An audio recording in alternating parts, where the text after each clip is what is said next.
खबर झांसी उत्तर प्रदेश से है। उत्तर प्रदेश सरकार के कृषि मंत्री सूर्य प्रताप शाही आज झांसी के दौरे पर रहे। विश्वविद्यालय में 4 संस्थानों के विशेषज्ञों के साथ संवाद किया और फिर मऊरानीपुर पहुंचे। उन्होंने प्राकृतिक खेती करने वाले किसान की फसल को देखा। मऊरानीपुर पहुंचे कृषि मंत्री सूर्य प्रताप शाही ने आज श्याम गुप्ता की कृषि फार्म पहुंचे। उन्होंने प्राकृतिक खेती करने वाले किसान श्याम गुप्ता की फसल को देखा और साथ ही प्राकृतिक खेती करने वाले किसान की गौशाला का भी निरीक्षण किया। गोबर का उपयोग कर खाद के रूप में देखा गया कार्य की प्रशंसा भी की। साथ ही उन्होंने कहा कि किसानों से प्राकृतिक खेती करने पर बल दिया और उपरांत मऊरानीपुर के कृषि विभाग पहुंचे, नवनिर्मित भवन का निरीक्षण किया। साथ ही कृषि विभाग में बोई गई फसल का भी निरीक्षण किया। प्राइम के न्यूज चैनल के लिए रजनीश दुबे, मऊरानीपुर, झांसी।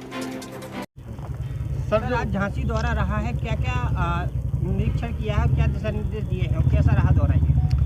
आज मैं प्राकृतिक खेती के पर काम करने वाले गो आधारित खेती के किसान श्री श्याम जी गुप्ता के फार्म पर गया था, जो यहाँ पर उपस्थित हैं। सुबह सुबह वहाँ पर गया था और बहुत अच्छे तरीके से गो आधारित प्राकृतिक खेती ये 3.5 एकड़ के भीतर कर रहे हैं। ऊसर ज़मीन पर हरियाली ला दी है। वहाँ पर गेहूँ से लेकर के मटर तक की बहुत अच्छी खेती किया है। इन्होंने अपने मेड़ बनाए हैं, उसके भीतर खेत तालाब लगाई है, उसमें गायों का गोबर गोमूत्र पर खेती करके और जो ऊसर ज़मीन थी उस पर हरियाली ला दी है। श्याम जी गुप्ता की तरह से और भी किसान करें, ये मैं उन किसानों से, झांसी बुंदेलखंड के किसानों से आह्वान करना चाहता हूँ। एक दूसरा फार्म, क्या नाम था उसका, कामधेनु प्राकृतिक खेती के, उन्होंने भी लगभग 3 एकड़ पर अपनी प्राकृतिक खेती पर काम शुरू किया है। अपने खेतों के मेड़ बनाए हैं, मेड़ों पर पेड़ लगाए हैं। खेतों के लिए उन्होंने उसको बंटवारा किया है और बहुफसली फसल को उगा रहे हैं। छोटा सा उन्होंने उसके ऊपर अपनी पॉली हाउस भी बनाई हुई है, एक गौशाला भी रखी हुई है। 1.5 kVA का एक सोलर पंप लगाया है, जिससे पूरे 3 एकड़ खेत की सिंचाई ठीक प्रकार से वो कर रहे हैं और फलों की खेती भी उसमें कर रहे हैं। आलू की भी खेती उन्होंने लगा रखी है। सारी खेती बहुत अच्छी है, गाय पर आधारित खेती है। आप में से लोग जाकर के उसको देख सकते हैं, उसका भ्रमण कर सकते हैं। माननीय प्रधानमंत्री जी ने प्राकृतिक खेती पर बहुत बल दिया है और मैं बुंदेलखंड के किसान भाइयों से कहना चाहूँगा कि अपने वो गाय का पालन करें और साथ साथ में वो गो आधारित गोबर गोमूत्र के आधार पर घनामृत जीवामृत के और नीमास्त्र और घन जीवामृत के आधार पर वो अपने खेती को आगे बढ़ाएं।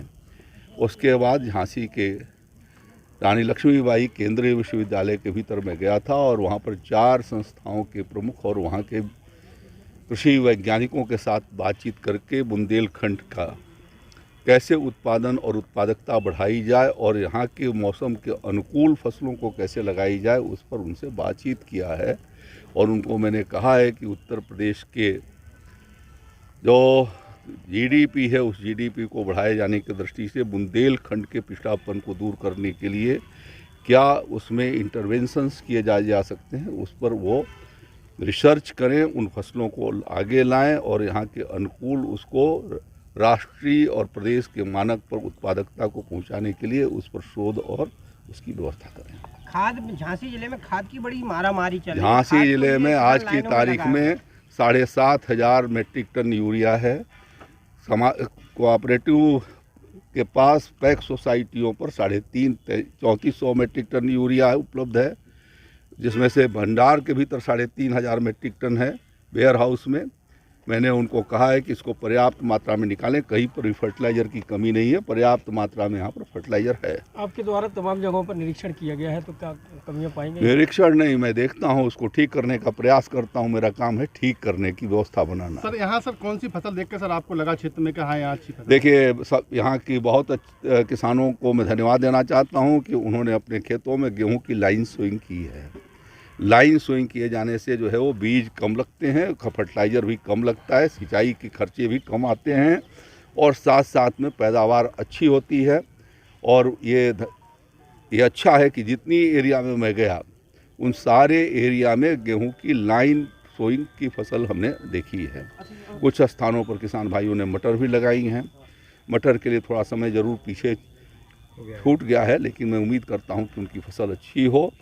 और इस तरीके से यहाँ पर बरुआ सागर में अदरक की बहुत अच्छी खेती होती है, उसको बहुत अच्छा उसको बनाया जा सकता है। यहाँ पर संभावनाएं बागवानी की बहुत अच्छी है, जिसके भीतर जो है वो संतरा, मौसमी, किनो, इन सब चीज़ों की खेती को आगे की ओर बढ़ाएं और बैर की खेती को बढ़ाएं। ये बात मैंने वहाँ के विश्वविद्यालय को भी कही है और मादा विश्वविद्यालय के वाइस चांसलर थे उनको भी मैंने कहा है कि